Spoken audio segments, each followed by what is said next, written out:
तो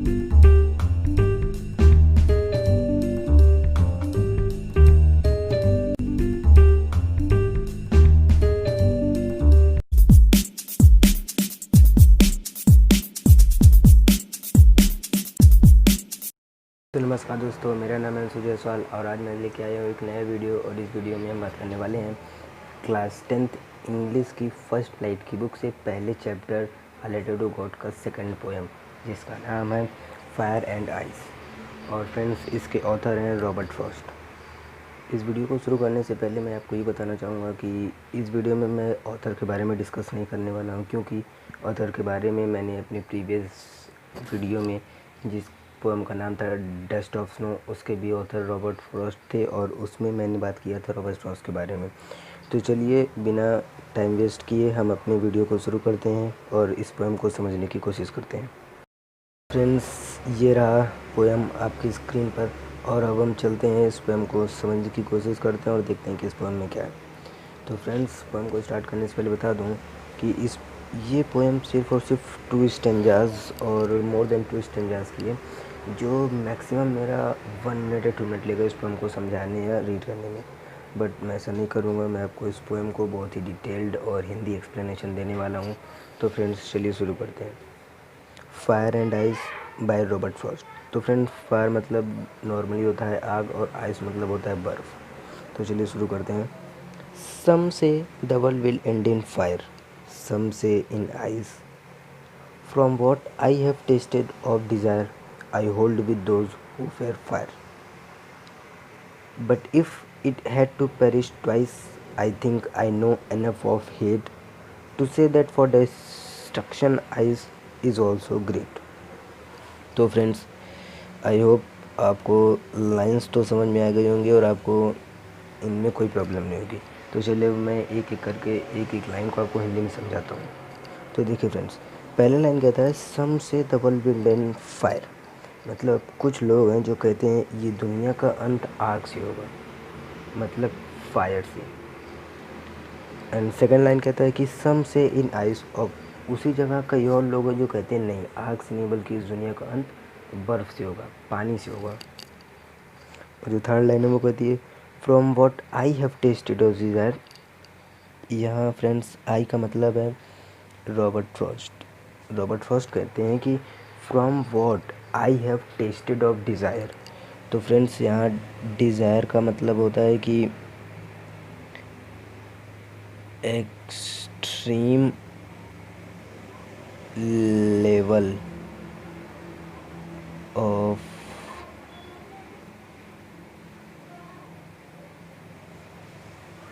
wanting something. तो friends, desire का मतलब होता है कि किसी चीज़ को पाने की एक बहुत ही स्ट्रॉन्ग चाहत होना। तो रॉबर्ट फ्रॉस्ट कहते हैं कि जहाँ तक मैंने देखा है, लोगों की इच्छाएँ जो हैं किसी चीज़ को चाहने की या फिर किसी भी चीज़ को पाने की, I hold with those who fair fire. तो मैं उन लोगों का साथ दूंगा जो ये कहते हैं कि फायर एक प्रॉपर चीज़ होगी इस दुनिया का अंत होने के लिए, मतलब कि इस दुनिया का अंत आग से होगा। तो फ्रेंड्स, आइए चलिए मैं आपको इसका एक ब्रीफ दे देता हूँ कि ये पहली 4 लाइन्स हमसे क्या कहती हैं। तो फ्रेंड्स, पहली 4 लाइन हमसे ये कहती हैं कि कोई कहता है कि इस दुनिया का अंत आग से होगा, कोई कहता है इस दुनिया का अंत पानी से होगा। और रॉबर्ट फ्रॉस्ट क्या कहते हैं कि जहाँ तक मैं जानता हूँ, जो लोगों की किसी चीज़ को पाने की चाहत है, किसी चीज़ को हासिल करने की चाहत है, उससे मैं ये कह सकता हूँ कि इस दुनिया का अंत आग से ही होने वाला है। फ्रेंड्स, यहाँ फायर और आइस का नॉर्मली आग और पानी से मतलब नहीं है, इसके कुछ मेटाफॉर्स हैं या फिर इसके कुछ और चीज़ें हैं जो मैं बताऊंगा। इसका कुछ और ही मतलब है इस पोएम में, फायर और आइस का, जिसको मैं आपको आगे बताता हूँ कि इसका क्या मतलब है। तो चलिए हम अपने सेकंड स्टेंजा से शुरुआत करते हैं। सेकंड स्टेंजा में मुझे कहता है कि but if it had to perish twice. तो फ्रेंड्स, यहाँ पे इट का मतलब है वर्ल्ड। यहाँ पे इट का मतलब है world. If it had to perish twice, perish means होता है डाई, मतलब कि अगर वर्ल्ड को 2 बार मरना है I think I know enough of it, मुझे लगता है, तो मुझे मतलब रॉबर्ट फ्रॉस्ट को लगता है कि इस दुनिया में जो हेट है, नफ़रत है, जो एक दूसरे के प्रति जलन है, एक दूसरे के प्रति मन में अच्छी विचार नहीं है, to say that for destruction ice is also great. तो ये भी कहा जा सकता है कि इस दुनिया के अंत के लिए आइस भी बहुत ही बड़ी चीज़ है, बहुत ही ग्रेट चीज़ है, एंड इट ऑल्सो सफाइज। तो आखिरी लाइन में कहता है कि ये सफिशिएंट भी है और वो भी है। तो फ्रेंड्स चलिए ओवरऑल देखते हैं कि ये सेकंड स्टेंजा में हमसे क्या कहता है। सेकंड स्टेंजा में रॉबर्ट फ्रॉस्ट हमसे कहते हैं कि अगर इस दुनिया के 2 बार मरना है, इस दुनिया को 2 बार ख़त्म होना है, तो I think I know enough of it, मुझे लगता है कि मैं नफ़रत को भी जानता हूँ जो आजकल के लोगों के मन में एक दूसरे के प्रति है।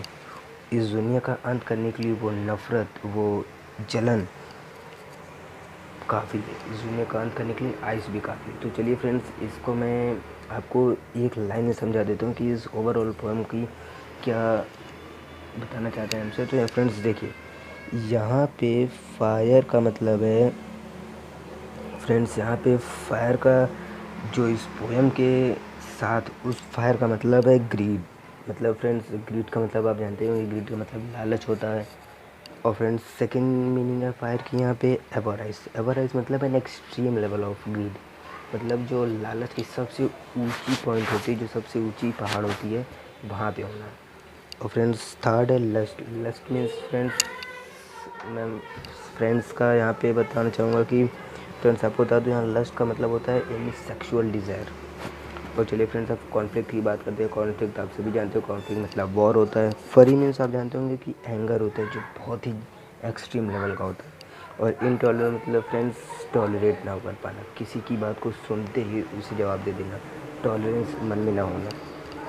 और फ्रेंड अब मैं बात करता हूँ आइस के बारे में। तो जहाँ पे भी आइस का वर्ड लिया गया है, वहाँ आइस का मतलब है क्रुएल्टी मतलब टफनेस, बहुत हार्ड होना। और रिजिडिटी फ्रेंड्स आप जानते होंगे कि बहुत कठोर होना। इनसेंसिटिव मतलब जिसके मन में एक दूसरे के प्रति सेंस ना हो, जो सिर्फ अपने बारे में सोचता हो, दूसरे के बारे में ना सोचता हो। चौथा है coldness mean friends usually war होता है, बहुत ही एक दूसरे के प्रति हमेशा लड़ाई झगड़े का मूड में रखना, ये वो और ये सब। और हेटेड मतलब तो आप जानते ही होंगे, नफरत। तो फ्रेंड्स ऑथर का यही कहने का मतलब है कि इस दुनिया का अंत 2 तरीके से हो सकता है, एक तो बहुत ही ज़्यादा नफ़रत से, या फिर एक बहुत ही ज़्यादा लालच से। तो फ्रेंड्स यहाँ फायर का अगर अपोजिट वर्ड देखा जाए तो फायर का होता है ग्रीड और आइस का होता है हेट्रेड। तो फ्रेंड्स आई होप आपको ये पोएम समझ में आई होगी।